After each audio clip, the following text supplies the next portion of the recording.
Entonces, el día de hoy vamos a continuar con el tema. Ay, se me salió. Ya, entonces vamos a tener el diagnóstico, cómo se lo va a realizar, ¿no? En cuanto a las infecciones de vías urinarias.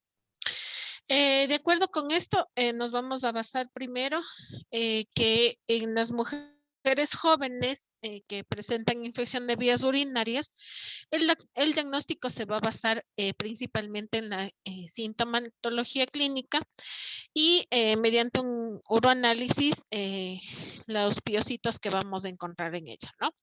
En los niños mayores o igual a 6 años de edad, el diagnóstico es la sintomatología clínica y vamos a tener alteraciones en orina, ¿no? Y el diagnóstico confirmatorio lo vamos a hacer mediante un urocultivo. En los adolescentes, como sabemos, tenemos pacientes que tienen ya 13, 14 años que inician su vida sexual activa. Nosotros podemos fijarnos también en realizar una tira reactiva en la cual va a salir positivo para infección de vías urinarias. O muchos adolescentes tenemos que ya son mamás y que también podemos realizar una valoración ginecológica en este sentido, ¿sí?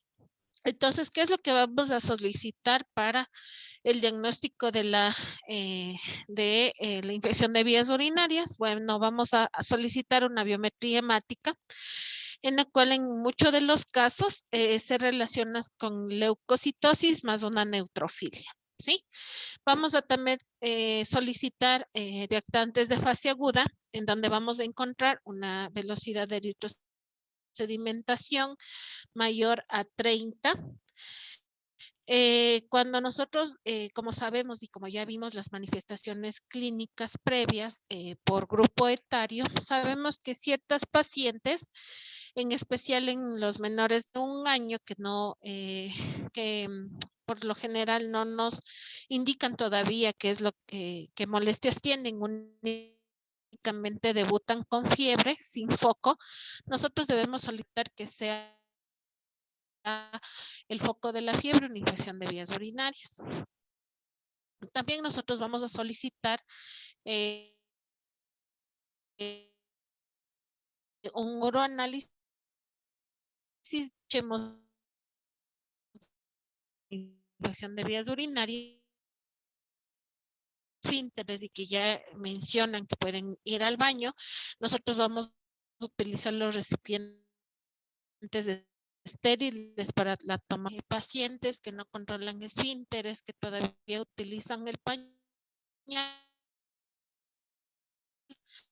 Nosotros de preferencia utilizamos las fiables porque no sabemos a qué tiempo la mamá le puso la funda, a Doctora, qué disculpe, rato buenas el tardes. niño Se le orinó, escucha entrecortado.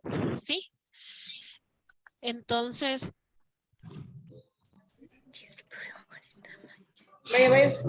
ahí me escuchan mejor. Sí, ahí sí. Un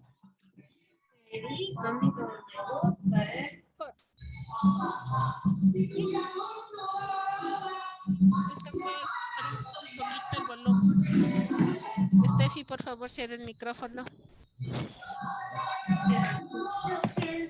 Escucha su música.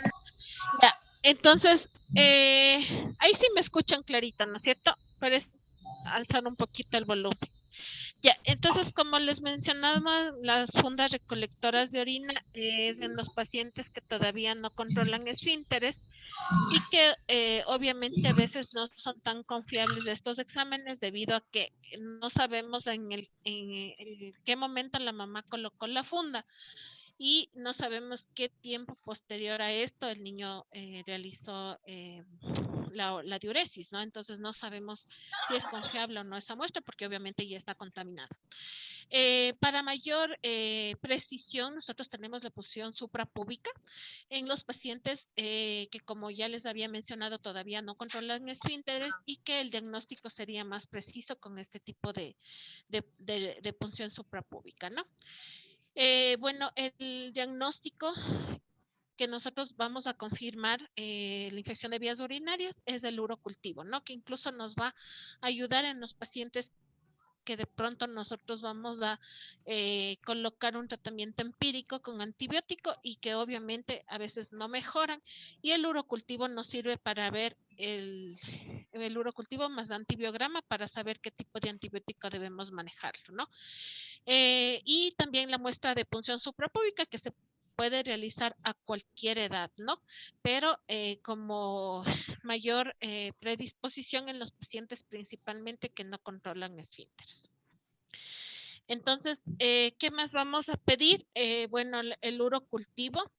Siempre hay que solicitar un uroanálisis más grande gota fresca, porque en el grande gota fresca nosotros ya podemos saber qué bacterias son, ¿no? Si son gram positivos, si son gram negativos, y con eso orientarnos al diagnóstico, ¿sí? Entonces, aquí nosotros tenemos el urocultivo en las diferentes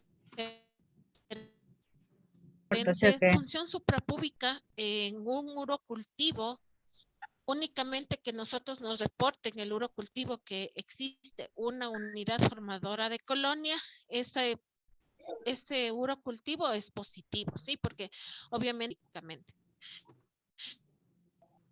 si nosotros realizamos, por ejemplo, las muestras en cuanto a frascos recolectores de orina o fundas recolectoras de orina, debemos saber que nosotros los valores de las unidades formadoras de colonia entre 10.000 hasta 50.000 es probable la infección, ¿no? Hay que ver y comparar la clínica que presenta este paciente y confirmar el diagnóstico. Pero si nosotros ya tenemos más de 100.000 unidades formadoras de colonias en el urocultivo, esta muestra sabemos que fue tomada adecuadamente, esto ya confirmaría una infección de vías urinarias, ¿sí? Entonces, lo más indicativo es realizar una punción suprapúbica.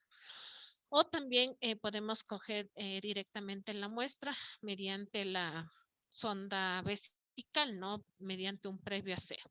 Entonces, también tenemos el diagnóstico con las tiras reactivas, en donde nosotros al leer ese examen del laboratorio, nosotros vamos a tener nitritos positivos. Esto nos va a indicar una bacteriuria, ¿no? La especificidad es de un 98% y la sensibilidad de 85%. En la tira reactiva debemos también realizar un estudio microscópico de la muestra que estamos analizando. La sensibilidad es de entre 90 al 100%, ¿no? Entonces, vamos a tener dentro de las tiras reactivas, cuando el paciente presenta leucocituria, nitruria o bacteriuria, tiene una especificidad del 70 al 80% cuando se realiza por medio de tira reactiva el análisis, ¿no? Entonces, tenemos las diferentes muestras de orina para toma, ¿no? Entonces, es importante saber en qué momento nosotros tomar la muestra de orina, ¿sí? Porque nosotros podemos tener un falso positivo o un falso negativo, ¿sí? Entonces, ¿cuáles son los tipos de muestra? Son métodos invasivos que, como les mencionaba, el más preciso es la punción suprapúbica y la caterización vesical, ¿no? Por medio de una sonda vesical. Y los métodos no invasivos, la orina de segundo chorro o de segunda micción de orina, que obviamente lo realizamos en la primera orina de la mañana, de preferencia, por un recolector de orina, o a su vez por un catéter vesical, o a su vez con las fundas recolectoras de orina, ¿no? Entonces, las recomendaciones para una buena toma de muestra de orina, preferentemente se debe obtener la primera orina de la mañana, ¿sí? Ya que se trata de una muestra más concentrada, es decir, que el paciente la noche anterior solicitarle que se realice un previo aseo, y obviamente en los niños, como ya sabemos que más o menos realizan la diuresis entre las 5 o 6 de la mañana, colocar la funda y enseguida acudir a enfermería o al personal médico para ser enseguida analizada esa muestra, ¿no? De no ser posible tomar la primera orina de la mañana, el paciente debe abstenerse de orinar por lo menos 3 horas previas al examen. No forzar la ingestión de líquidos, porque obviamente esta muestra de orina ya saldría diluida y obviamente alteraría el resultado que nosotros vamos a obtener. Y el volumen recomendado para la obtención de una buena muestra de orina es de entre 25 a 50 ml, ¿no? O 3 ml como mínimo, ¿ya? Nosotros podemos realizar de preferencia este tipo de muestras obtenidas. Primero la orina de segundo chorro, como ya les había indicado, en la primera hora de la mañana, el segundo chorrito de orina mediante un previo aseo, ¿no? Eh, ¿cuál es, eh, ¿Cuál sería la alteración en este tipo de toma de muestras? Que es fácilmente se puede contaminar, ¿no? ¿Por medio de qué? Con los microorganismos de la piel, de la uretra o de la vagina, porque no sabemos cómo colocamos el frasco recolector de orina y obviamente se puede contaminar la muestra, ¿sí? También requiere de un asedio previo con abundante agua y jabón, ¿no? Entonces podemos secar con gasas estériles y de ahí recolectar la muestra.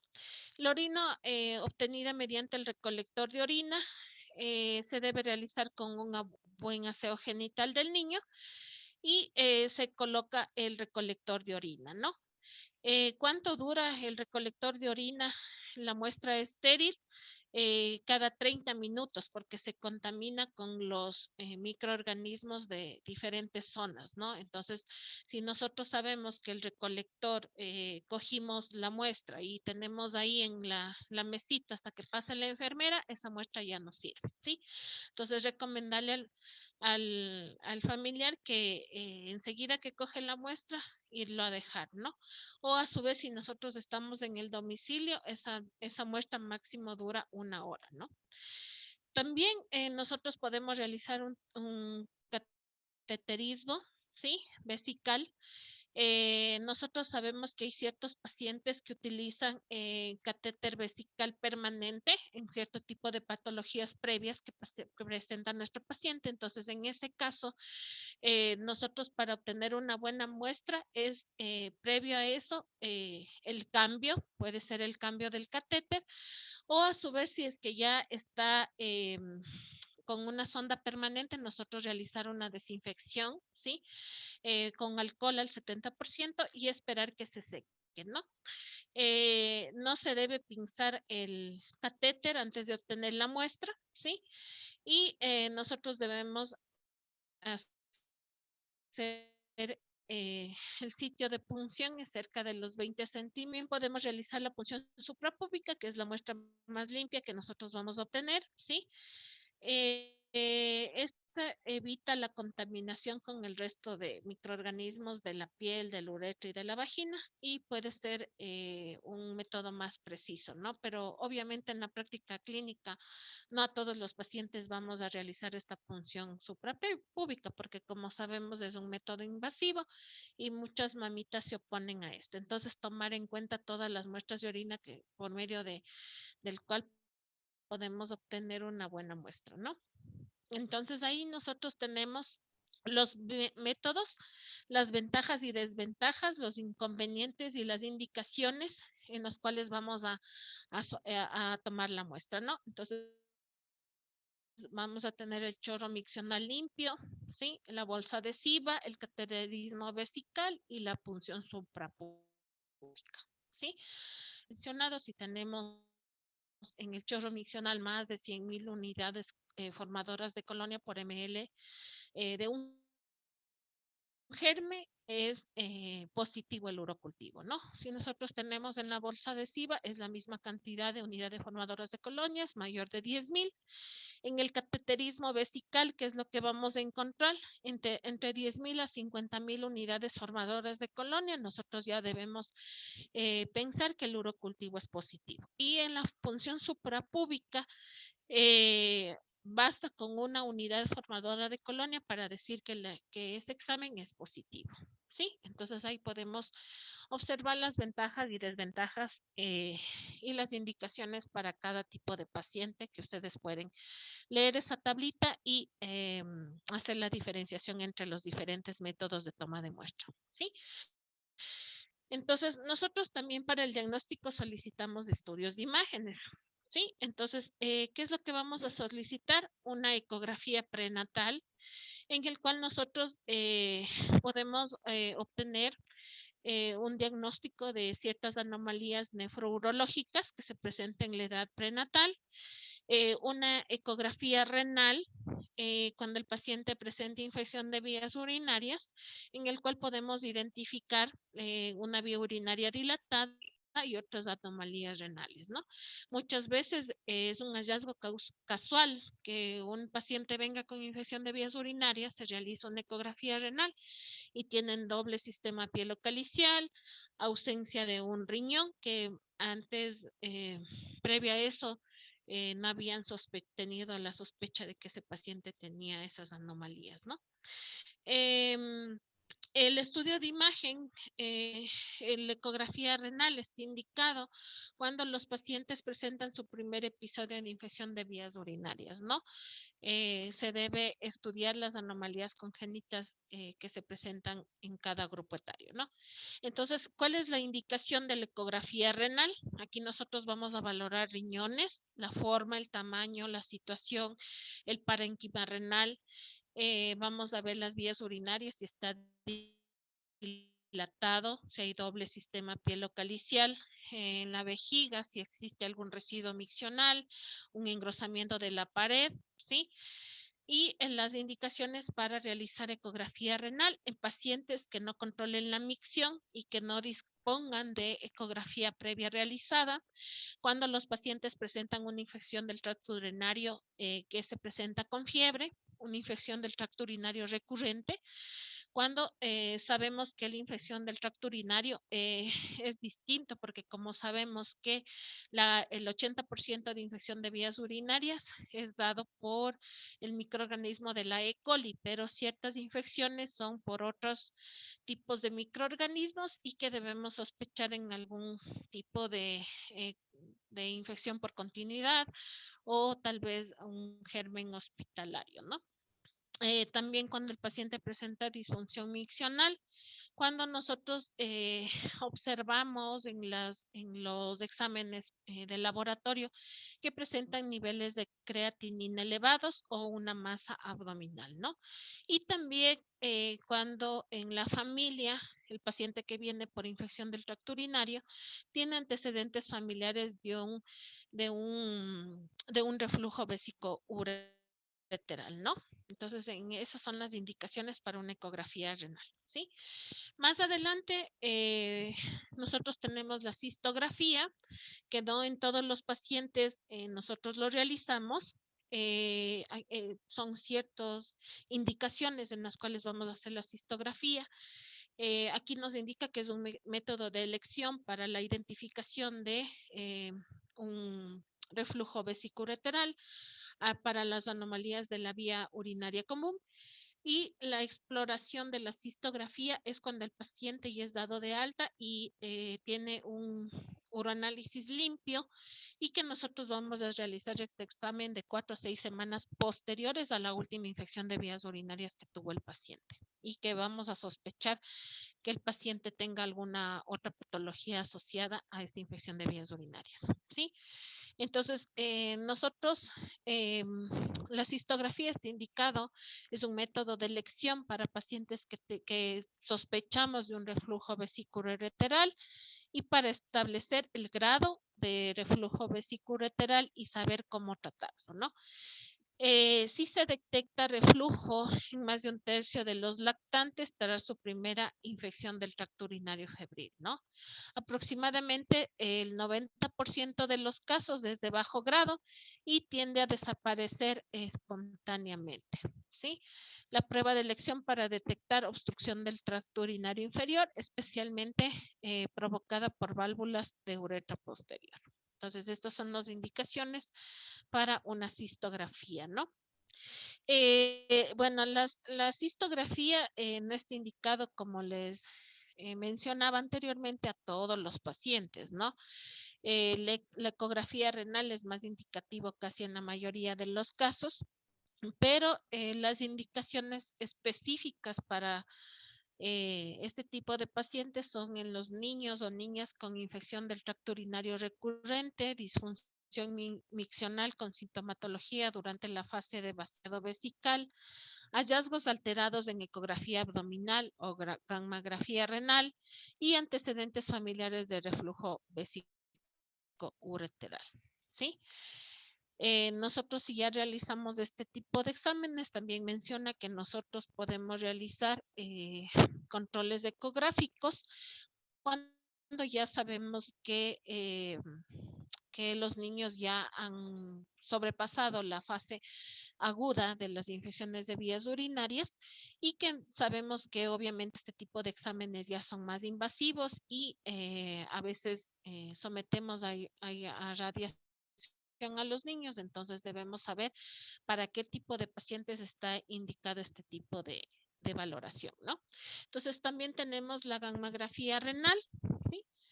Las indicaciones para la gammagrafía renal es sospecha de afectación renal por afectación del funcionalismo renal, evolución atípica con persistencia de la fiebre más de 48 y 72 horas, una infección del tracto urinario recurrente febril, una infección del tracto urinario por microorganismo distinto a la E. coli, cuando el paciente presenta septicemia, niveles de creatinina elevados y hallazgos alterados tanto en la ecografía abdominal y en la cistografía, ¿no?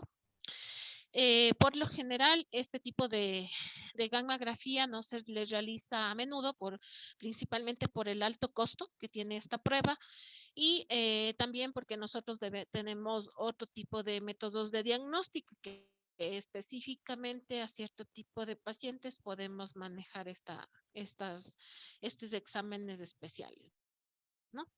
Entonces, tenemos criterios de hospitalización en pacientes que presentan o que se sospechan de infección de vías urinarias, ¿no? Entonces, ¿cuáles son los criterios de hospitalización? Son todos los lactantes menores de 3 meses, ¿sí? Porque por lo general veíamos que en los menores de 3 meses sospechamos en una alteración o una malformación urológica, como lo dice ahí, en los menores de 3 meses, ¿no? Entonces es una alta sospecha de malformación urológica y que obviamente necesita ser estudiado este paciente. También está dentro de los criterios de hospitalización cuando existe afectación del estado general del paciente. Hay veces que los pacientes vienen con un aspecto tóxico, deshidratados y que aparte de su alteración en el estado general presentan trastornos hidroelectrolíticos, ¿no? Y que incluso también tienen alteraciones en la función renal, entonces de preferencia a este tipo de pacientes hay que ingresarlos. Y también la situación sociofamiliar, que nosotros sabemos que no tenemos la seguridad de que los papás no van a tener un tratamiento, un cumplimiento del tratamiento antibiótico por vía oral, ¿no? Entonces debemos hospitalizarlos. Entonces nosotros también tenemos diferentes criterios de hospitalización, principalmente en los niños que vienen con infecciones de vías urinarias asociados a fiebre, ¿no? Principalmente en los niños que tienen el grupo etario, que son en menores de 1 año, ¿no? Entonces son indicativos y criterios de hospitalización. Paciente que presenta fiebre elevada más de 38.5 grados centígrados, niños y niñas de 3 a 6 meses de edad. Persistencia de la fiebre tras 48 a 72 horas de tratamiento, es decir, que nosotros valoramos un paciente, sabemos que no tiene criterios de hospitalización y que nosotros mandamos un tratamiento por vía oral y sabemos que este paciente, después de recibir el antibiótico 48 72 horas después, persiste con la fiebre, es un criterio de hospitalización, ¿sí? Factores de riesgo de germen no habitual, una antibiótico terapia reciente o hospitalización reciente o que se haya realizado un cateterismo previo, ¿no? Es decir, que el paciente ya recibió antibiótico terapia eh, para una infección de vías urinarias tratada ambulatoriamente y que obviamente no mejora, ¿no? O a su vez que nosotros, como sabemos, el urocultivo nosotros nos entregan entre 3, 4 hasta 5 días después y nosotros mandamos a veces antibióticos empíricos, ¿no? Que sabemos que está indicado en infecciones de vías urinarias, pero sabemos que recibe el tratamiento y a pesar de eso en el urocultivo sale resistencia a ese antibiótico, ¿no? Entonces, ese ya es un factor de riesgo y que necesita ser ya evaluado para ser ingresado y manejado con antibiótico por vía intravenosa. Historia familiar de reflujo vesicoureteral o ecografía prenatal con dilatación de la vía urinaria en estudio. Infecciones urinarias febriles a repetición, elevación importante de los reactantes de fase aguda cuando tenemos en los exámenes de laboratorio un PCR mayor de 8 a 10 miligramos por decilitro o una procalcitonina mayor de 2 hasta 5 nanogramos por ml. Esos son los criterios de hospitalización, ¿no? Entonces, ¿cómo vamos a manejar y realizar el tratamiento en infección de vías urinarias? Los objetivos principales es erradicar los gérmenes que está causando la infección, alivio de los síntomas y prevención o reducción del daño renal, ¿no? Entonces, ¿cuál es el inicio del tratamiento? Básicamente, cuando nosotros ya tenemos una infección de vías urinarias, nosotros debemos iniciar un tratamiento antibiótico empíricamente, ¿no? Previo a eso, nosotros debemos tomar una buena muestra para cultivo y antibiograma, ¿no? Entonces, el tratamiento precoz para protección y tratamiento empírico va a evitar que a mayor edad el paciente tenga cicatrices renales, ¿no? Y que pueda presentar más adelante insuficiencia renal o otro tipo de alteraciones a nivel del parénquima renal, ¿sí? Nosotros también tenemos dentro de los conceptos que vimos al inicio de la clase, teníamos la bacteriuria asintomática, ¿no? Entonces, nosotros en esta bacteriuria asintomática no debe ser tratada con antibióticos, ¿sí? Más bien nosotros debemos estudiar bien por qué razón presenta este paciente, no tiene síntomas, pero tiene una bacteriuria, ¿sí? Nosotros debemos evitar dar antibióticos, ¿ya? Entonces, nosotros, ¿qué es lo que vamos a valorar? Vamos a hacer urocultivos, otro tipo de exámenes, para nosotros específicamente tratar adecuadamente esta bacteriuria asintomática, ¿sí?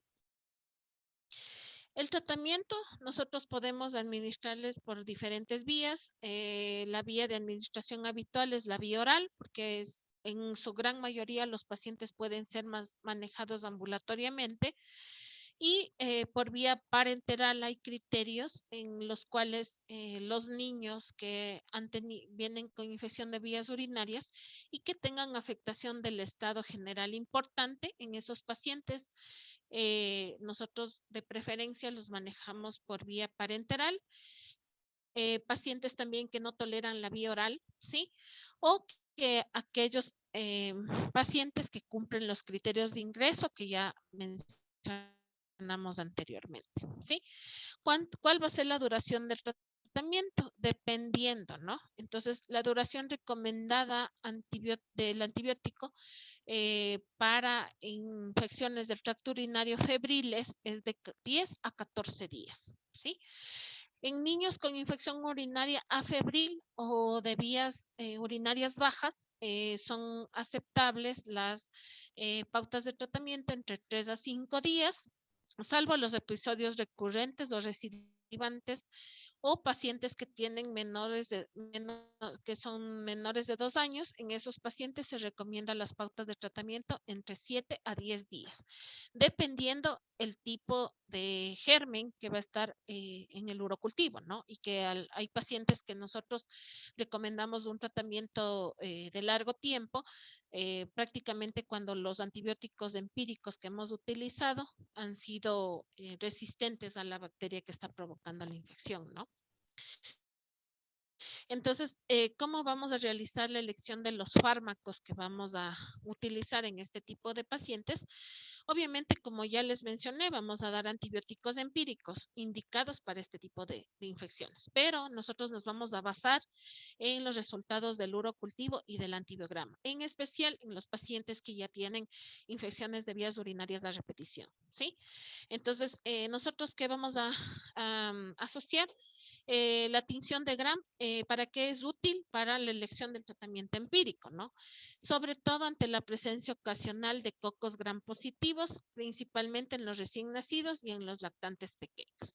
En los otros nos vamos a tener Gram negativos, en los cuales ya vamos a tener más adelante, ya les voy a mencionar cuál es el tratamiento empírico por el que vamos a empezar.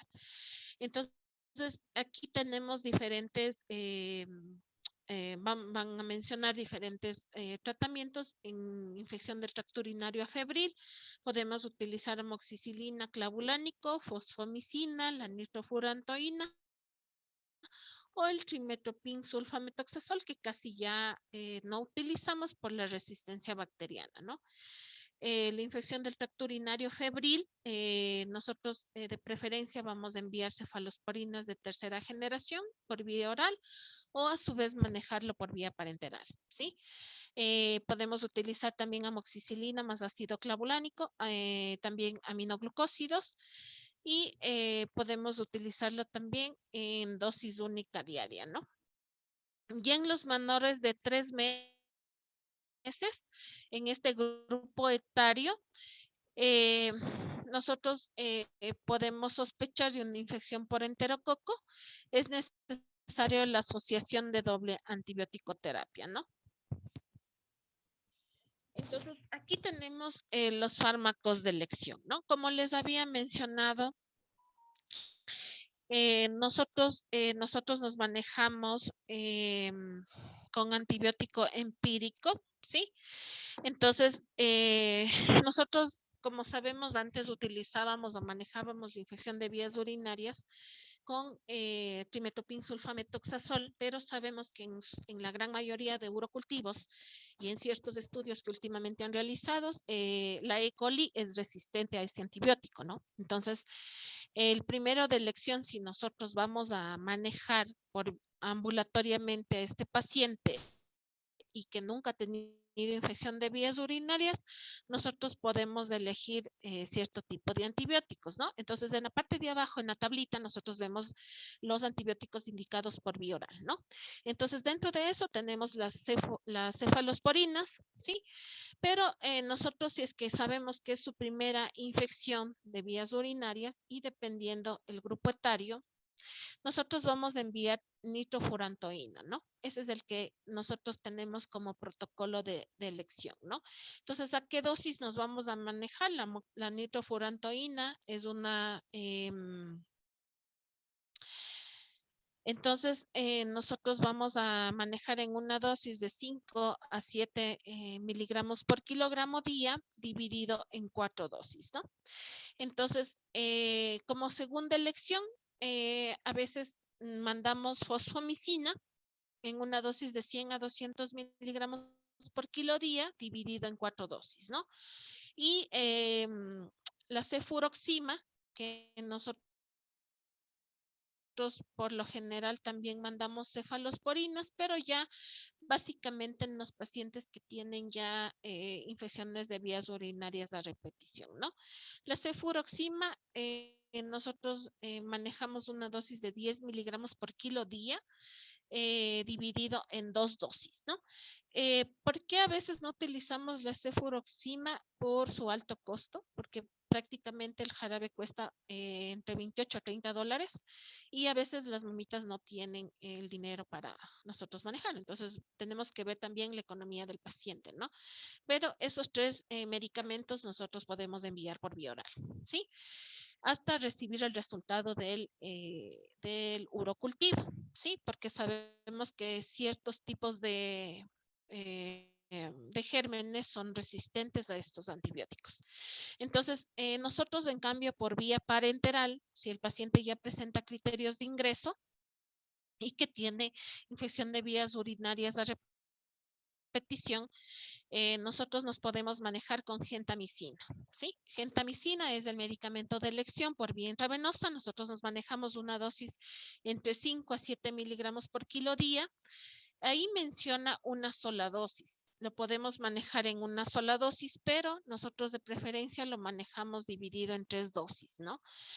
Cada 8 horas, dependiendo, y por lo general es sensible a la E. coli, ¿no? En ciertos casos, cuando sale resistente y el paciente que está ingresado persiste con fiebre de difícil manejo ya a los 3 días posteriores, pero nos llega el urocultivo y es sensible a gentamicina. En ese caso, nosotros, si manejamos una dosis de 5 miligramos, preferimos subir la dosis a 7 miligramos por kilo, dividido en 3 dosis y aumentar la dosis y nos va bien el manejo. Pero en ciertos casos, nosotros, a pesar de eso, de subir la dosis y manejar por más días del mismo antibiótico, nosotros debemos rotar de antibiótico de acuerdo al urocultivo que nos presentan, ¿no? En ciertos casos nosotros utilizamos, si es resistente a la gentamicina, nosotros utilizamos la ceftriaxona. Sí, aquí nos da una dosis de 50 a 75 miligramos kilo día dividido en 2 dosis, ¿no? Nosotros por lo general dentro del protocolo manejamos una dosis de 100 miligramos por kilo día, ¿no? Y son específicamente pacientes que ya han venido, ya tienen infecciones de vías urinarias a repetición, eh, tienen resistencia a la gentamicina o pacientes que ya han sido manejados ambulatoriamente, entonces ya debemos ir con un antibiótico de amplio espectro, ¿sí? Entonces esas ahí tienen el cuadrito en las cuales me faltaba mencionarles que muchas veces, como no disponemos en el centro de salud cierto tipo de antibióticos, también podemos elegir cefalexina, que también está indicado para este tipo de manejo, ¿no? Una dosis de 50 a 100 miligramos por kilo día dividido en 3 dosis, ¿sí? Entonces, ese es el protocolo de manejo de la infección de vías urinarias empírico previo a recibir el resultado del urocultivo. Si nosotros ya disponemos del urocultivo más antibiograma, ya sabemos qué tipo de antibiótico es sensible a la bacteria, ¿sí? Ya. Bueno, aquí me hacen una pregunta en el chat. ¿Cuál es el mejor antibiótico según la experiencia en infección de tracto urinario en los niños, ¿no? Bueno, por lo general, si es una prima infección, nosotros nos ha ido muy bien con la nitrofurantoína de 5 a 7 miligramos por kilo día dividido en 4 dosis, ¿no? Damos un tratamiento de 7 a 10 días. Y lo importante en este tipo de pacientes es el seguimiento que nosotros hacemos cuando ya vienen con una infección de vías urinarias. Si el paciente ya tiene varias infecciones de vías urinarias y que nunca ha sido hospitalizado y se sigue manejando por vía oral, yo también utilizo cefuroxima a una dosis de 10 miligramos por kilo dividido en 2 dosis y también la fosfomicina. Esos 3 antibióticos por vía oral son los de elección en mi experiencia para manejo de vías urinarias. En cuanto a manejo por vía parenteral, los pacientes nos va bien con gentamicina. Gentamicina es el antibiótico de elección por vía intravenosa. Prácticamente los pacientes, son pocos, muy pocos los pacientes que nosotros hemos tenido que rotar de antibiótico e incluso manejarlo con 2 tipos de antibióticos, pero con la gentamicina nos va muy bien por vía intravenosa, ¿sí? Eso en cuanto a mi experiencia. En el seguimiento y el pronóstico, esto es lo importante que nosotros debemos hacer en cuanto a los pacientes con infecciones de vías urinarias, ¿sí? Entonces, vamos a tener que, obviamente, si nosotros no hacemos un buen seguimiento, los pacientes nosotros podemos manejarlo con y evitar más bien una alteración nefrológica o un daño renal a largo tiempo, ¿no? Entonces, ¿qué es lo que hacemos nosotros? Nosotros realizamos, si ya tenemos un paciente con infección de vías urinarias, y que es la primera que tiene el paciente, nosotros mandamos un seguimiento. Por ejemplo, si es ambulatorio, nosotros a los 10 días, nosotros cumple el tratamiento de 7 hasta 10 días del antibiótico, 3 días después solicitarle un nuevo uroanálisis y ese paciente nosotros debemos llamarlo mensualmente con un hemo de control, ¿no? A los 6 meses se le realiza una ecografía renal, ¿sí? Y esto durante un año, ¿no? Es decir, a los 6 meses una ecografía renal y al año de la infección de vías urinarias, otro eco renal. Sí, y durante todo el año que nosotros vamos a ver al paciente, solicitarle mensualmente un hemo de control. ¿Sí? Con eso, ahí nosotros recién le damos el alta al paciente. Si es un paciente que nosotros ya tiene infecciones de vías urinarias recurrentes, que a pesar de ser manejada ambulatoriamente, intrahospitalariamente, nosotros debemos hacer el seguimiento mensualmente y ya nos vamos más adelante con ecografías renales cada 3 meses y a su vez, si nosotros sospechamos en alguna anomalía nefrourológica, nosotros debemos solicitarle ya los exámenes especiales, ¿no? La gammagrafía renal. Entonces, de acuerdo a esto, también nosotros debemos de educar a la familia y al paciente, porque sabemos que por lo general, en la gran mayoría, las infecciones de vías urinarias se da por contaminación con la vía rectal, por la continuidad con la región anal. Entonces, nosotros debemos de educar al paciente cómo se debe realizar el aseo genital a este paciente, ¿no? También no se recomienda la realización de urocultivos durante el tratamiento antibiótico porque obviamente debemos solicitarlo una vez que ya el paciente superó su infección de vías urinarias, ¿sí? Entonces no nos sirve mucho realizar a cada momento urocultivos, más bien el seguimiento con un hemo de control, ¿no?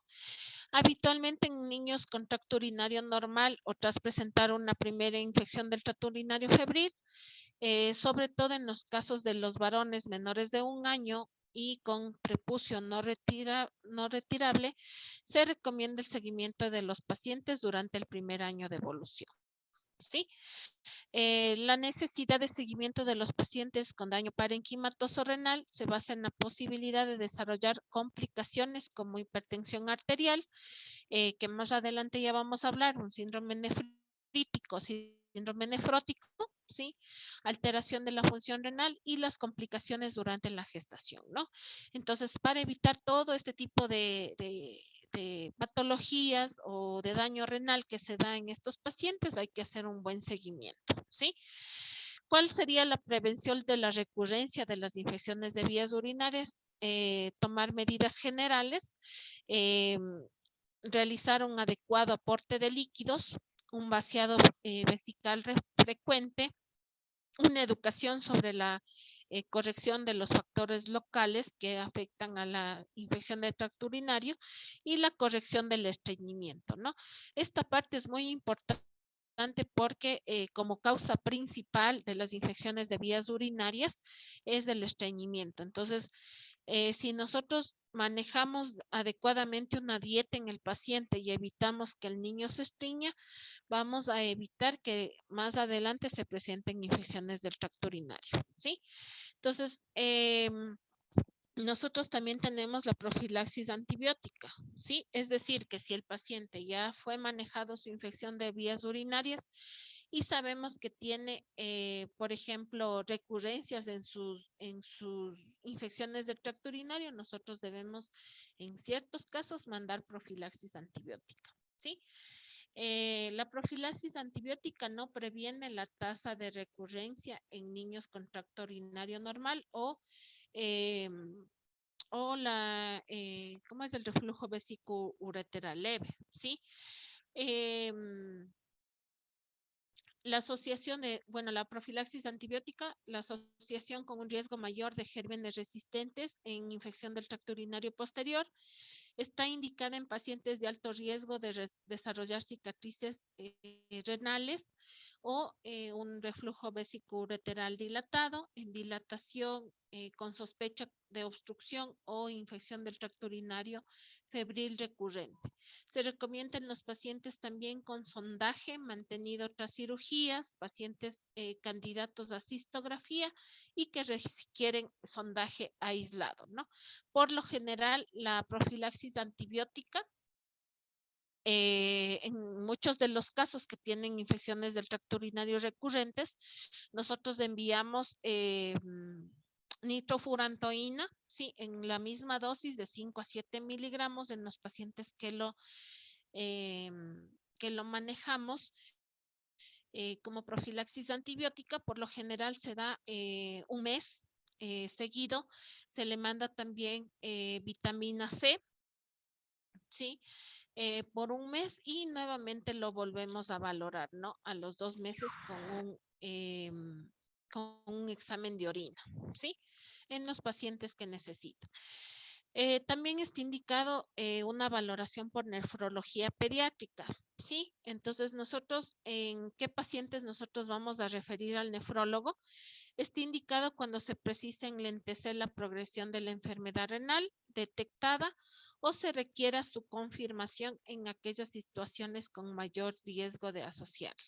Los criterios de derivación se basan en la necesidad de realizar pruebas complementarias para confirmación diagnóstica, es decir, que nosotros ya en la ecografía renal nosotros tenemos alguna anomalía nefrológica o a su vez un doble sistema pielocalicial, el paciente ya tiene varias infecciones de vías urinarias a repetición, el paciente es niño, cuando ya nosotros sospechamos que este paciente tenga todos esos criterios, nosotros vamos a referir al nefrólogo, ¿no?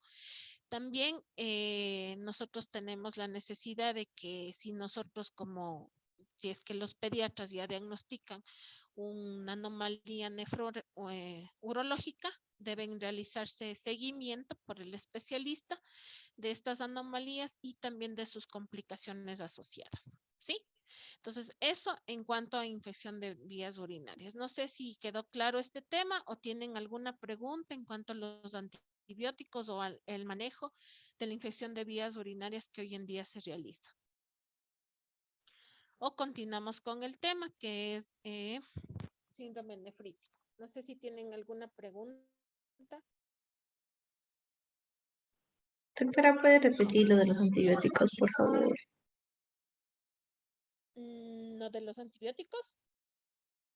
Sí, Ya. ¿Los que son manejados por vía oral o los de vía parenteral? en los de Biora. Ya. Ya, verán, por lo general nosotros tenemos diferentes manejos, ¿sí? Entonces aquí nosotros tenemos la tablita, ¿sí? Por lo general, nosotros cuando tenemos un paciente que tiene una primera infección de vías urinarias, nosotros lo manejamos con nitrofurantoína, ¿sí? Pacientes que no tienen criterios de ingreso, que es su primera infección de vías urinarias y que nunca han sido, y que no tengan familiares con factores de riesgos que puedan llevarles a un daño renal, ¿sí? Entonces, en ese tipo de pacientes nosotros nos manejamos con nitrofurantoína por vía oral, ¿ya? Una dosis de 5 a 7 miligramos por kilo día dividida en 4 dosis, ¿ya? ¿Cuál más se utiliza?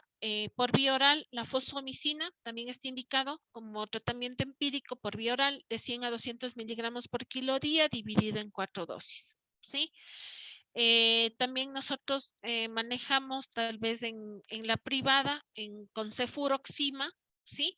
Cefuroxima en una dosis de 10 miligramos por kilo día dividido en 2 dosis, ¿sí? Esos son los tres que a mi criterio por vía oral les va bien a los niños que tienen su primera infección de vías urinarias. Si ya el paciente viene, bueno, de elección en la nitrofurantoína como primer fármaco. Si el niño viene manejado por infecciones de vías urinarias a repetición y que sabemos que ya ha sido manejado previo a eso con varios antibióticos, el de elección sería la cefuroxima, ¿sí? Las cefalosporinas. Entonces, la cefuroxima de 10 miligramos por kilo dividido en 2 dosis, ¿no? Ya en este tipo de manejo, en este tipo de pacientes, nosotros nos vamos con el manejo ya por 7 hasta por 10 días, ¿sí? Con un control adecuado, como ya les había mencionado anteriormente.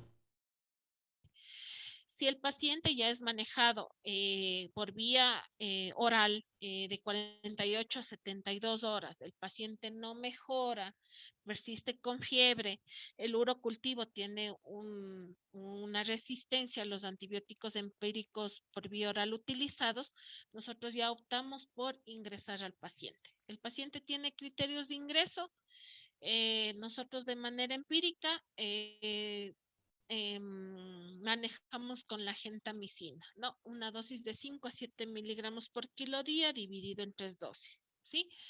Y a su vez, pacientes que ya han sido manejados por vía oral, no mejoran su estado clínico, tienen un aspecto tóxico, como mencionaba, tiene criterios de ingreso, factores de riesgos asociados, o que ya tengan alguna patología de base, nosotros lo manejamos con ceftriaxona, ¿sí? Con una dosis de 100 miligramos por kilo dividido en 2 dosis, ¿ya?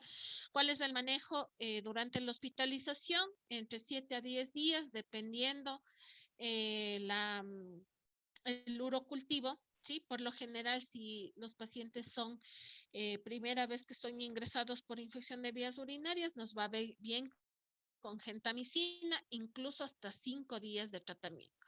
Pero si el paciente ya fue manejado con varios antibiótico-terapia, tiene criterios de ingreso, factores de riesgo, la ceftriaxona, nosotros utilizamos de entre 7 a 10 días, ¿sí? Y por vía oral, igualmente, si es una prima infección, nosotros nos manejamos 7 días de tratamiento. Si ya son el manejo, lo mandamos hasta por 10 días de tratamiento, ¿sí? No sé si quedó claro en cuanto al tratamiento indicado en las infecciones de vías urinarias o tienen alguna otra pregunta. Sí, doc, muy claro. Gracias, doc. Ya, listo. Doc, Déjenme una ver, tengo pregunta, por una. favor, buenas tardes. Quiero saber si el tratamiento es lo mismo en pacientes así pediátricos, pero que estén embarazadas. En las pacientes adolescentes embarazadas, Sí, doc. ya. Por lo general, como mencionaba en la anterior diapositiva, en estas pacientes adolescentes, por lo general, se asocia la infección de vías urinarias a una bacteremia, ¿no? Por lo general, en ese tipo de pacientes es otro manejo. Nosotros también solicitamos la ayuda de ginecología, porque por lo general ellas vienen con secreción vaginal, entonces nosotros debemos hacer un diagnóstico diferencial, ¿sí? Entonces, si nosotros, aparte de la infección de vías urinarias, tiene una alteración en la secreción vaginal y tiene una vaginosis, una vaginitis,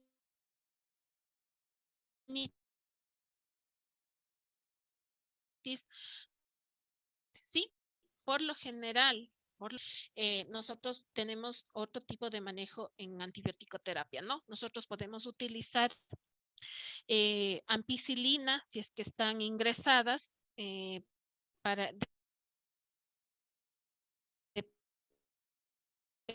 dependiendo de ampicilina, ¿sí? En una hay de indicar dosis, ¿sí? Por vía parenteral.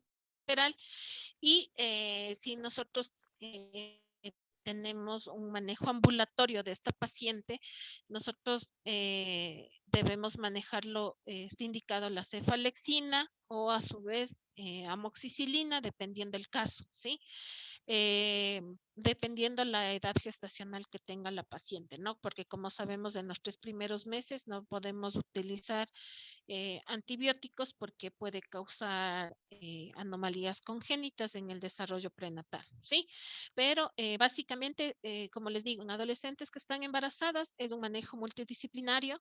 A veces solicitamos la valoración por ginecología y ellos nos recomiendan realizar primero un test de secreción vaginal para nosotros diferenciar si esta paciente necesita óvulos, necesita otro tipo de manejo aparte de la infección de vías urinarias. Por lo general, ese tipo de adolescentes que están embarazadas vienen con vaginosis, ¿no? Y por lo general son ingresadas. Entonces, el manejo antibiótico es con ampicilina. De la experiencia que he tenido, solo hemos tenido 2 pacientes embarazadas que han tenido, una creo que tenía 13 años y la otra 14 años, iba para los 15 años. Entonces nosotros hacemos un manejo con ginecología, ¿no? Pero por lo general ellas vienen con vaginosis más que con infección de vías urinarias, ¿sí? Entonces el antibiótico de elección en cuanto a pediatría lo manejaríamos con ampicilina, ¿sí? En ese caso específico. ¿Alguna otra pregunta que quieran hacer sobre la infección de vías urinarias? Ya listo. Listo, entonces avanzamos con síndrome nefrótico, ¿no? El síndrome nefrótico es una entidad caracterizada por la pérdida masiva de proteína por la orina, ¿sí? Que conlleva una hipoalbuminemia, un edema e hiperlipidemia, ¿sí? Puede acompañarse también de hematuria, hipertensión o retención de líquidos. Entonces, esto es muy importante saber porque nosotros tenemos bastantes pacientes que vienen con esta patología, ¿sí? ¿Cuál sería la definición en cuanto a que el paciente presente valores alterados en la proteinuria, ¿sí? Por lo general, vienen con una proteinuria intensa, ¿sí? En los adultos, el valor que presenta es más de 3.5 gramos en las 24 horas. En niños, nosotros en los valores más de 40 miligramos por metro cuadrado hora en los niños y más de 50 miligramos por kilo día en los niños, ¿no? Los valores normales de proteínas en orina en el paciente pediátrico es menor a 4 miligramos por metro cuadrado por hora y menos de 5 miligramos por kilo día. Entonces, si nosotros ya tenemos un valor de más de 50 miligramos por kilo día en los niños, nosotros ya estaríamos hablando de una proteinuria, ¿no? También dentro de la definición tenemos la hipoalbuminemia menor a 2.5 gramos por decilitro en los exámenes de laboratorio. El paciente tiene un edema de preferencia palpebral, bipalpebral, tienen edema a nivel de miembros inferiores, ¿sí? Básicamente en la mañana, ¿no? Y la hiperlipidemia, ¿sí? ¿Cuáles son las características principales que nos da un síndrome nefrótico en los niños? Tenemos una proteinuria mayor a 3.5 gramos en las 24 horas, una hipoalbuminemia mayor a 3.5 gramos por decilitro, el edema característico con el que viene el paciente, una hipercolesterolemia y la lipiduria, ¿sí? ¿Cuál es la epidemiología del síndrome nefrótico? El síndrome nefrótico primario se presenta en un grupo etario entre los 2 a 10 años de edad, ¿no? En un 85 a 90%. La mayor frecuencia que se da es en preescolares de entre 2 a 6 años con un pico de 4 años de edad y la relación hombre-mujer es mayor en los hombres, ¿no? De 2 a 1. El 95% de pacientes que presentan síndrome nefrótico tienen una remisión completa cuando nosotros iniciamos un tratamiento enseguida, ¿no?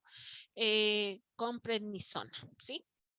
La epidemiología, nosotros tenemos que la frecuencia del síndrome nefrótico es 15 veces superior en los niños que en los adultos, ¿sí? Una incidencia de este síndrome nefrótico es de 2 a 3 por cada 100.000 niños por año y la mayor parte de los niños sufre una enfermedad de cambios mínimos que responde al tratamiento esteroideo, ¿no? Entonces tenemos dentro de la etiología varios tipos de síndrome nefrótico que son los principales que les he mencionado porque hay bastantes síndromes nefróticos asociados en la edad pediátrica, pero estos son los principales que nosotros habitualmente vemos en los pacientes, ¿no? Entonces tenemos el síndrome nefrótico idiopático, que obviamente se desconoce la causa de este síndrome nefrótico, no esté incluido en ninguna enfermedad causal. La única manifestación de la enfermedad se da entre niños de entre 12 meses a 16 años, ¿sí? Se puede presentar el síndrome nefrótico idiopático. El síndrome nefrótico secundario a otra patología específica, es decir, que dentro de esta patología nosotros tenemos el síndrome nefrótico congénito de aparición en los primeros 3 meses de vida, ¿sí?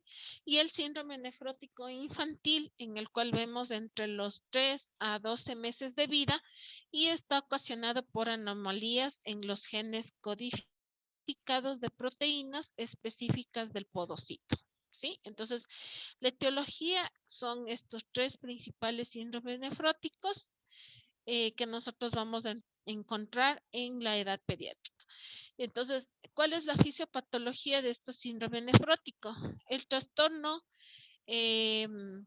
principalmente se da en el síndrome nefrótico, es el aumento de la permeabilidad de la pared glomerular, lo que da lugar a una proteinuria masiva e hipoalbuminemia, ¿no? Es decir, que pasan las proteínas por la orina, se filtra por la orina y nos da estas características del síndrome nefrótico, ¿sí? Asociada a esta patología está la hiperlipidemia, en donde se van a elevar la LDL y el HDL, se va a elevar la LDL y la HDL se encuentra en rangos normales, ¿no? La hipoalbuminemia estimula la síntesis generalizada de las proteínas en el hígado, incluyendo las lipoproteínas, ¿sí? Existe una reducción del catabolismo lipídico por disminución del nivel plasmático de lipoproteína lipasa debido al aumento de su eliminación urinaria, ¿no? Entonces, por eso se produce la hiperlítico. Por lo general en la infancia constituye el 90% de los casos, ¿no?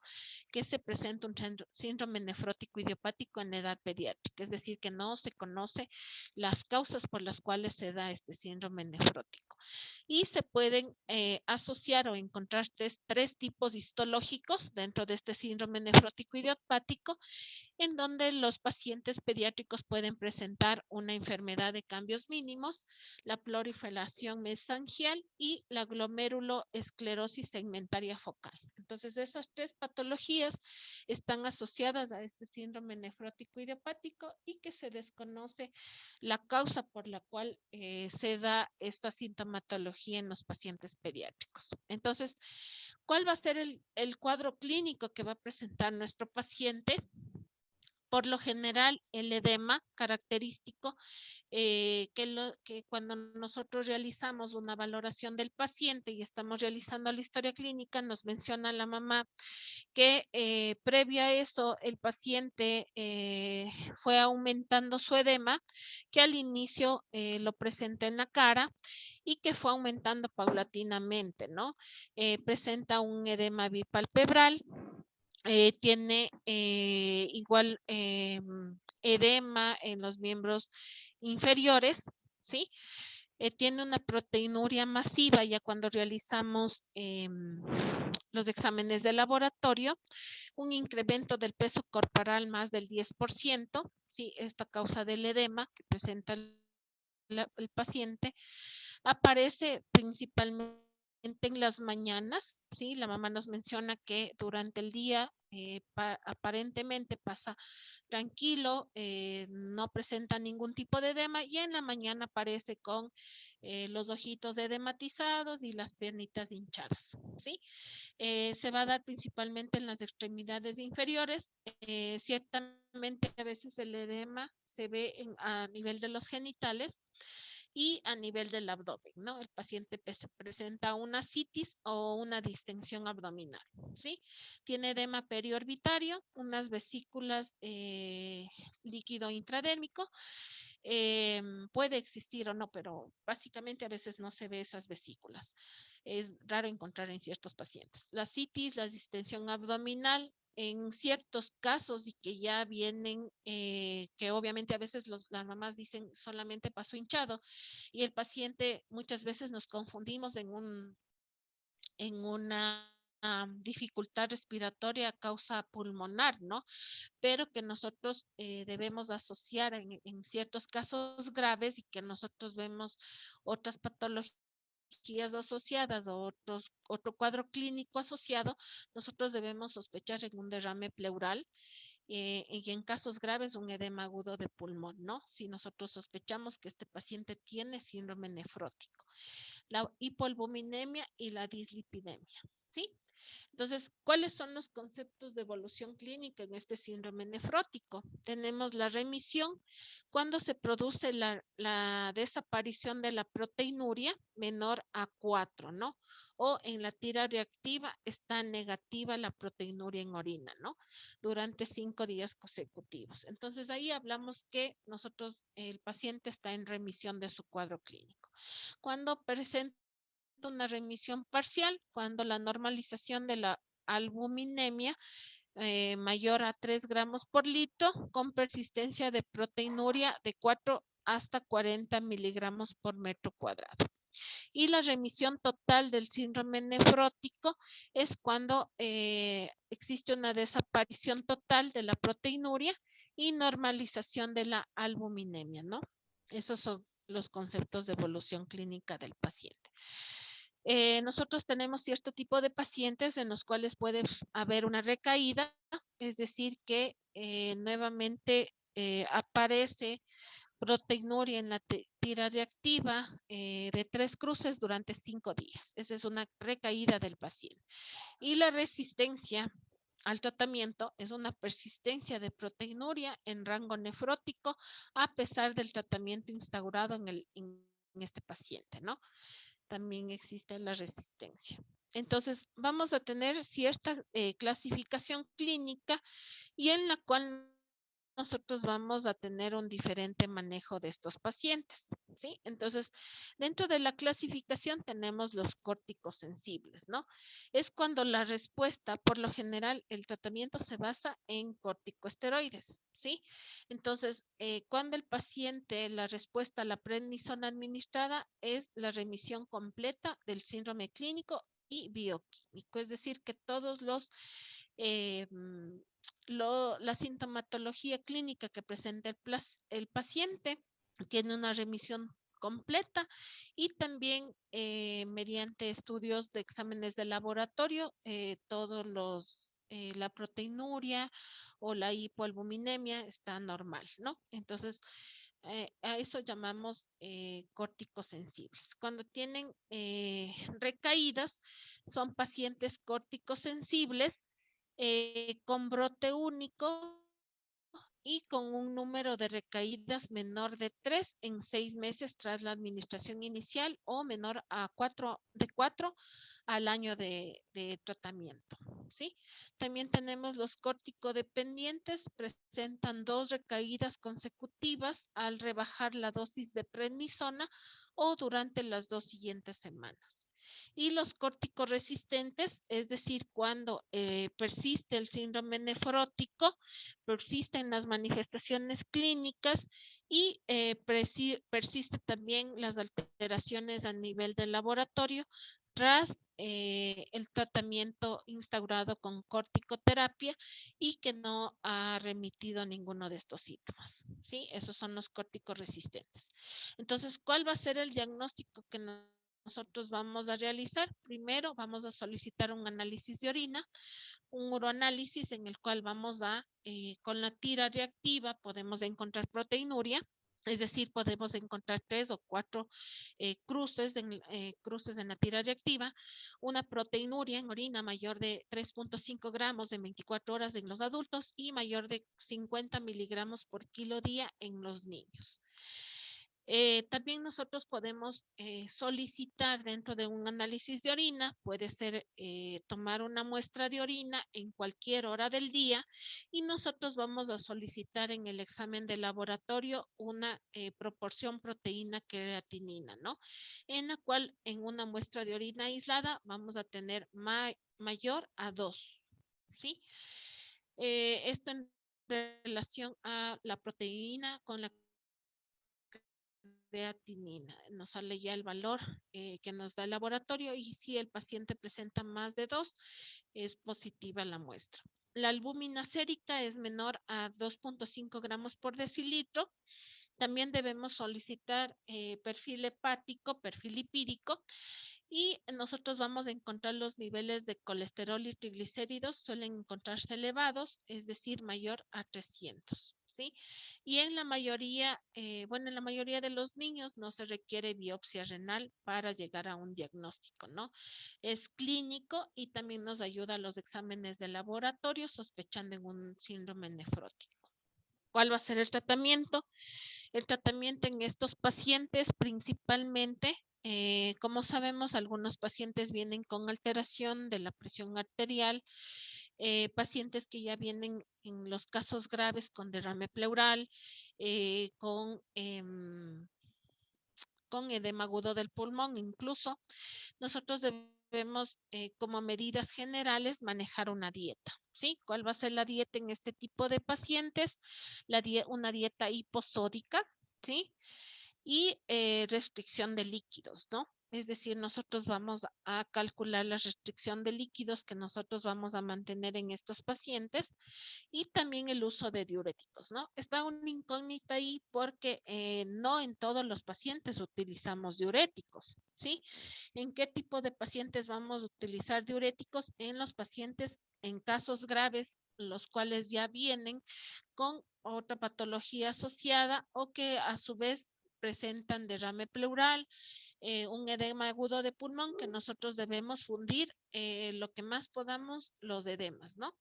Para evitar que este tipo de paciente presente cronicidad en su patología y tenga que ser incluso llevado a una unidad de cuidados intensivos. Entonces, los diuréticos, ¿cuál vamos a utilizar? La furosemida se utiliza, ¿no? La furosemida se utiliza en una dosis de 0.5 hasta 1 miligramo por kilo en ese momento, ¿sí? Dependiendo el paciente que nosotros estemos manejando. Hay pacientes que nosotros recibimos de entre 12 o 13 años, ¿sí? Que estos pacientes ya pesan, tienen el peso casi de un adulto. Entonces, en ese tipo de pacientes, nosotros podemos calcular la dosis a 0.5 miligramos por kilo o a su vez manejar una dosis de adulto, ¿sí? Entonces, se utiliza furosemida. La furosemida, ¿hasta cuántos días se utiliza? Hasta que nosotros veamos que el paciente ha fundido edemas. Si nosotros manejamos en el caso de pacientes ya con cuadro clínico grave y que presente, por ejemplo, derrame pleural o un edema agudo de pulmón, nosotros debemos valorar por lo menos a los 2 o 3 días. Vamos a colocar oxígeno, ¿sí? Porque el paciente va a tener dificultad respiratoria por ese derrame pleural y nosotros vamos a valorar una rayos X para ver si es que el edema agudo de pulmón se dio y también ver si el derrame pleural ha cedido, ¿sí? Hasta ese tiempo nosotros debemos seguir con los diuréticos. No se recomienda el uso de anticoagulación profiláctica, principalmente la heparina, a no ser que nosotros tengamos un paciente pediátrico y que haya sufrido una complicación con tromboembolia pulmonar previa, ¿no? Entonces, en ese tipo específico de paciente podemos utilizar heparina. Caso contrario, no. Considerar el uso de fármacos que inhiben la 3-hidroxi-3-metil glutaril coenzima A reductasa para el tratamiento de la hiperlipidemia, ¿no? Las estatinas. Bueno, en la práctica clínica, básicamente cuando los pacientes vienen con síndrome nefrótico, en mi caso nunca hemos utilizado heparina, tampoco hemos utilizado estatina dentro del... La dieta también debe ser hipoproteica. También nosotros administramos suplementos de vitamina D, vitamina B12 y hierro, ¿no? Pero más adelante cuando el paciente ya es dado de alta, ¿no? También nosotros el tratamiento de elección que nosotros vamos a manejar es la prednisona, ¿sí? Con 60 miligramos por metro cuadrado día de prednisona, una dosis diaria máxima de 80 miligramos dividido en 2 a 3 dosis durante al menos 4 semanas consecutivas, ¿no? Es decir, de 4 a 6 semanas. Bueno, ahí les da el porcentaje de 60 miligramos por metro cuadrado, ¿no? La prednisona se le da una dosis de 0.5 a 1 miligramo por kilo día, ¿sí? Una sola dosis diaria y no debemos exceder los 80 miligramos por kilo, ¿no? Eso en cuanto a la dosis de la prednisona. Alrededor de las 4 a 6 semanas de instauración del tratamiento se debe iniciar la pauta descendente de prednisona con una dosis de única en la mañana de 40 miligramos por metro cuadrado día administrado en días alternos. Bueno, la prednisona, si nosotros iniciamos una dosis de 0,5 a 1 miligramo por kilo día, nosotros debemos ir disminuyendo esa dosis, ¿no? Por lo general en los pacientes que vienen con todas las manifestaciones clínicas, nosotros iniciamos una dosis de 1 miligramo por kilo. Si ya el paciente va pasando 4 o 6 semanas, nosotros debemos ir valorando, llamando a algún control a la semana, a las 2 semanas y más cuando el paciente está hospitalizado, ¿sí? Nosotros reducimos la dosis a 0.5 miligramos por kilo día, ¿sí? Eso nosotros cuando reducimos la dosis a 0.5 miligramos por kilo día, vamos alternando los días a la siguiente semana, ¿no? Esto al mes y medio, nosotros vamos dando martes, jueves y sábado, o lunes, miércoles y viernes, y vamos reduciendo la dosis, ¿no? Para al final ya descartar la prednisona.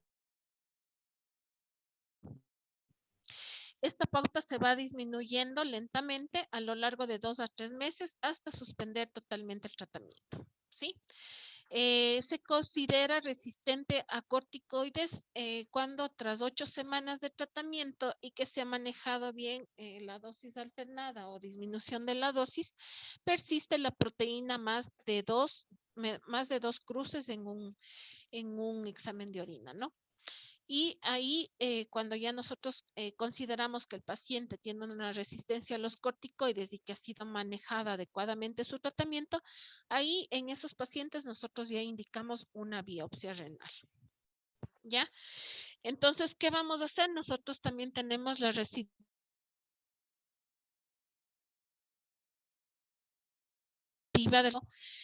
persiste con la proteinuria, más de 3 o 4 cruces y más del edema que va a presentar el paciente. Entonces, ahí nosotros a una dosis de 1 miligramo por kilo día, ¿sí? Hasta alcanzar la fase de remisión. Es decir, que nosotros ya tengamos una proteinuria negativa o solo trazas de proteinuria en orina durante los 3 días consecutivos que nosotros vamos a ir valorando a nuestro paciente, ¿sí? En caso de nosotros ya conseguir la remisión del tratamiento a la dosis indicada cuando el paciente presenta una recidiva, nosotros vamos a disminuir la dosis de prednisona a 0.5 miligramos por kilo día y en los días alternados, ¿no? Para luego de 1 a 2 meses tener la remisión total de este cuadro clínico, ¿sí? Cuando nosotros tenemos los corticodependientes, que era una de las manifestaciones clínicas, quiere decir que tras la instauración de la pauta de prednisona a días alternos o bien en los 28 días posteriores a la suspensión del tratamiento corticoide, se produce una nueva recidiva, ¿no? A eso se le llama corticodependientes, ¿sí?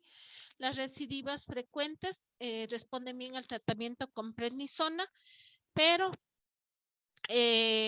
nosotros podemos tener en este tipo de pacientes unas recidivas frecuentes, por lo menos 4 episodios en un periodo de 12 meses en la valoración de estos pacientes con síndrome nefrótico, ¿sí? Y la resistencia a los esteroides, es decir, tras 8 semanas del tratamiento con prednisona, no se observa ninguna respuesta terapéutica. Sí, nosotros ya debemos sospechar en algún daño renal o que se asocia a otro tipo de patologías, ¿no? Entonces, en un 80% ya los pacientes que tienen resistencia a los esteroides y que se han manejado adecuadamente el tratamiento con prednisona, debemos sospechar en una glomeruloesclerosis segmentaria y focal, ¿sí? Entonces, eso ya vamos según realizamos el seguimiento de este tipo de pacientes, entonces nosotros vamos avanzando y descartando otras patologías asociadas, ¿sí? Entonces, aquí nosotros también tenemos las indicaciones de biopsia renal, ¿sí? En qué tipo de pacientes nosotros vamos a realizar las biopsia renal. En una edad de debut menor a 12 meses, el paciente menor de 1 año, si ya presenta este síndrome nefrótico, nosotros debemos realizar una biopsia renal, ¿sí? Pacientes que tengan resistencia a los corticoides, en los síndromes nefróticos con signos de nefropatía evolutiva con deterioro del filtrado glomerular o con signo clínico analíticos de ser secundaria a una enfermedad sistémica o infecciosa, ¿sí?